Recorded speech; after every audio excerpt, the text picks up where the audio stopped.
तर नाताळनिमित्त सध्या मुंबईमध्ये ठिकठिकाणी जय्यत तयारी सुरू आहे। ख्रिस्ती समाजामध्ये उत्सवाचं वातावरण आहे।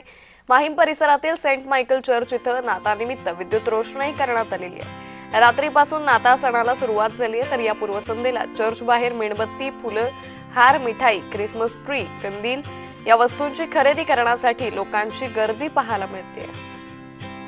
याबाबत लोकांशी चर्चा केली आमचे प्रतिनिधी जय पवार यांनी।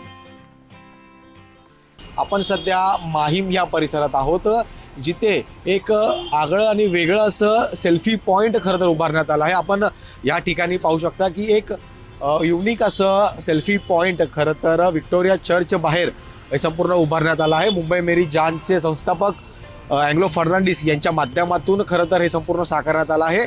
या संदर्भात अधिकचं बोलण्यासाठी आपल्यासोबत एंग्लो फर्नांडिस सर आहेत। सर, नेमकं काय वैशिष्ट्य याचं, काय तुमची काय माहिती? गेल्या 4 वर्षापासून हे सेल्फी पॉईंट आम्ही उभारतात तिकडे, आणि लोकांचा उत्साह म्हणजे सर्व धर्मचा लोकांमध्ये असा आहे की हे सेल्फी पॉईंट तुम्ही कधी करणार आहे, आम्हाला इकडे यायचं आहे। आम्हाला नातेवाईकांना आपलं म्हणजे लांब लांबतून नातेवाईक ते येतात, त्यांचा दुसरे धर्मचे नातेवाईक त्यांचा येतात आणि इकडे सेल्फी पॉईंट घेण्यासाठी त्यांना फोन करतात। तर ते येऊन आम्हाला विचारतात, तू सेल्फी पॉईंट कधी करणार आहे, आम्हाला यायचं आहे, तुमचा क्रिसमसमध्ये आम्हाला तुमचा भाग व्हायचा आहे। तर चांगलं वाटतं की सर्व धर्मच्या लोकांना आपल्या क्रिसमसमध्ये आपल्यासोबत जॉईन करून आपल्यासोबत क्रिसमस सेलिब्रेट करायचं आहे। निश्चित सर, शेवटचा प्रश्न करतो, नाताळ सणानिमित्त एक लोकांना काय आवाहन कराल, कशा पद्धतीने शुभेच्छा द्याल तुम्ही?